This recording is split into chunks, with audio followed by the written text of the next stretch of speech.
Hello everyone, welcome back. Today we're going to be addressing some of the hundreds of comments out there that are concerned with the Swift announcement of them introducing their own blockchain-based ledger and how perhaps this may affect the likes of XRP and the XRP ledger. Does it make it irrelevant? I think many people are asking, and the short answer is no. It's a multi-chain world that we're moving towards. And one chain isn't going to be able to do everything. Even if you look at what Swift do, they do the equivalent of the world's GDP in terms of value transfer every 2 to 3 days. Do you think that that's just going to occur on one ledger, being Swift's ledger, that it's doing with around about 30 banks? And the interesting thing with those 30 banks is many of them actually have connections to Ripple themselves, or are actually on Ripple's network, or have been testing. So the announcement obviously yesterday, and we've got a really interesting video lined up for you, because one thing that we put forward yesterday is despite them announcing this blockchain-based ledger, we don't know all the ins and outs of it. And we don't know if it's going to kind of be a ledger of ledgers, as it were, a blockchain-based ledger. So a ledger based around multiple different blockchains. And we don't know quite what role it's going to play. One role that I don't think it's going to play is providing liquidity. And we're going to listen to an individual from Swift recently, a few days ago, who was interviewed with Sergey from Chainlink, the CEO of Chainlink Labs. And he says something interesting in regards to now their customers who have been demanding the implementation of DLTs will be able to explore new paths of liquidity, which Swift haven't announced. As far as I'm aware, there is only one cryptocurrency that can provide that, and that is XRP. So we will be covering that predominantly in this video. But it's interesting that with the Swift announcement, they announced all of these banks here. There's a big list of them. And the interesting thing is quite a few of these actually have partnered directly with Ripple or indirectly. Like AK Bank, that was reported as part of Ripple's partner banks list, e.g. banks partnered with Ripple include AK Bank, we'll show you that in just a second, ANZ, historical reports of experimentation/trials with Ripple's technology, Banco Santander, publicly known as a Ripple-connected bank, e.g. via Ripple's OnePayFX, Bank of America, have cited in media as testing Ripple solutions. They've also got patents involving Ripple. And we've got BBVA, named amongst banks that have joined Ripple's network. MUFG, of course, we know about, frequently listed as a RippleNet participants or partner bank. Standard Chartered, of course, known to have had a strategic involvement with Ripple, invested use of RippleNet, and Westpac reports that Westpac Australia experimented or tested Ripple technology in previous years. There are a lot more connections, but it's round about 12 of those banks that were listed as being the kind of banks that are going to help facilitate with Swift this blockchain-based ledger. Actually already have connections with Ripple, which is interesting. But what I want to do, because there's a lot we don't know about Swift's new blockchain-based ledger and its role. One role that I don't think it's going to be able to achieve, which is kind of the secret source of Ripple and XRP as an asset, is to be able to provide that on-demand liquidity. I see XRP, and we looked at this in yesterday's video, and this is kind of continuation of it, to hopefully clarify what's going on and answer some of the questions that people have. XRP as a watering hole filled with liquidity that everybody will go to drink from. And what I mean by that is XRP, I think, is going to play a role in the world that we're moving towards as being the enabler for cross-currency transactions. So in a world where the dollar is the only currency, you don't need to facilitate cross-border transactions. In a world where you have multiple different currencies, you need bridge asset, an asset that can have that liquidity in it via having a high market cap, that will be able to allow for the facilitation of transactions that currently take place today. Right now, that's done in the form of correspondent banking. And in your Nostro Vostro accounts, you have, I think it's $27 trillion sat there in parked capital. That has to be there as pre-funded accounts to enable the kind of global world in regards to FX transfers that takes place. XRP is a solution to that. And actually, we're going to look at what Swift's Chief Innovation Officer has to say in regards to what his customers can now start to explore. And the interesting thing is, the ledger that they announced isn't tackling this problem. Nothing out there, to my knowledge, is solving the problem of liquidity between correspondent banking like XRP is. And it's a new paradigm. It's a new way of correspondent banking working. And I don't think people quite understand that Chainlink is not a competitor to XRP or some of the other public blockchains out there. And it's a few bad actors that are propagating this narrative right now in regards to Chainlink replaces all public distributed ledgers. I don't understand that. To me, Chainlink actually enables them and enables the traditional financial space to gain access to them in this kind of standardized manner, being perhaps Chainlink CCIP or their Oracle data feeds. So let's dive into what this individual from Swift said with Sergey Nazarov, who of course is Chainlink's CEO. And he says something very interesting, certainly in regards to liquidity, which we know XRP is there to address. Allow you to differentiate yourself and to service your customers better. And that's really what we're seeing. The second part of the answer is we see the demand from the customers. You see that growth in demand. Yeah, and on the innovation kind of arc, when people know something's possible, they spend a lot more time and a lot more energy on it. Right? Like you said, if there was bad news or people weren't quite sure, hey, we're not really going to move on this because there's uncertainty. Whether it's good uncertainty or bad uncertainty, but markets need certainty. And when they see that and they go, okay, now that exists, now I got something to work with. Now I'm going to spend some cycles on research. Now I'm going to spend some time thinking about, new models for liquidity. I'm going to spend some time thinking about, new models for liquidity. And so, I wouldn't say that's the complete flywheel, but it definitely helps pick up momentum. Yeah. So there was a great uncertainty put around, obviously XRP with the old SEC waging war upon it. He says something very interesting there. He says, now people can start to explore new forms of liquidity. And XRP is literally a paradigm shift, a complete overhaul of how correspondent banking has previously worked, and potentially an implementation of an entirely new way of doing things via XRP. And if it's successful in that use case, which I think it potentially is going to be, the value of it, I think, is far beyond even my comprehension, as it is going to serve really a role as a kind of global, neutral bridge, world reserve currency. And everything that's been announced really doesn't change any of that.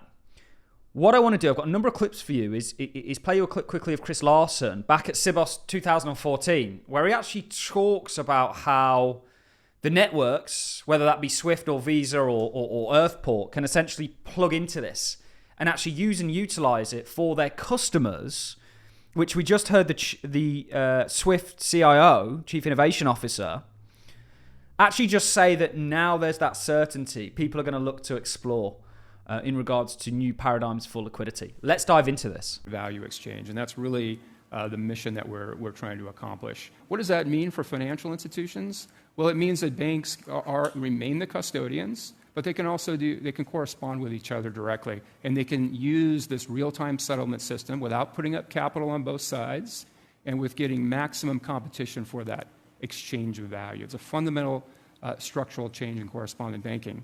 The networks, whether that be Swift or Visa or Earthport, they can also use those same benefits for their customers. The networks, whether that be Swift or Visa or Earthport, they can also use those same benefits for their customers. And then for regulators, we actually think this is also a big step forward because you get so much more transparency. It's so much easier to track sort of degrees of separation tools in real time. We think it actually shortens the time it takes to catch the bad guy. Very interesting, certainly given what Swift's sort of Chief Innovation Officer has just said. A couple more clips for you guys, really just sort of continuing to express what XRP is and how it fits into things. And with the announcements that we've seen, none of its use case is even competed with. Swift launching their own blockchain-based ledger. Well, there's a lot that we've still got to find out about this. But that doesn't replace XRP in regards to a bridge asset. And even with stable coins and CBDCs, you still need that intermediary to kind of enable the highway of the Internet of Value to take place, but you still need that piece of technology, that piece of crypto to be implemented to actually allow for one value to transact with another and to be swapped in an efficient manner, which right now takes a hell of a lot of dormant capital to do so. If you choose to use XRP and that liquidity is already there via its market cap, which means it's going to have a high markup, it's going to facilitate all of this, you can essentially completely revolutionize correspondent banking. And nothing that's been announced, as far as I'm aware, relegates what XRP is doing in any shape or form. I think people are fundamentally misunderstanding XRP and the likes of Chainlink, or even what's going on here. And the reason being, and we're all potentially guilty of it, is because people perhaps have biases, as I do with XRP. You know, I think XRP is an exciting bet because if it succeeds in the task that it is trying to do, that we're going to get onto in just a second, it's going to be huge. It's going to be one of the most valuable assets in the world. Certainly more valuable, I believe, than any stock out there.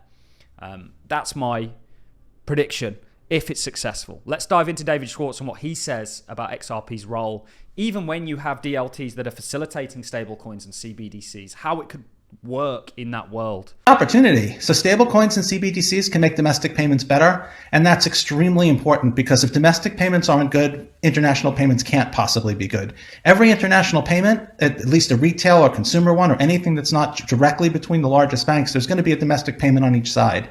If I'm going to pay a vendor in Italy, there's going to be a domestic payment once my funds get to Italy to that vendor. And so making domestic payments better is essential if we're going to make everything else better too. XRP is an efficient bridge between two assets, including stablecoins and CBDCs. It's neutral, it's jurisdictionless, it's censorship resistant, it doesn't have any central counterparty that you need to trust, so it can be used as a sort of universal bridge.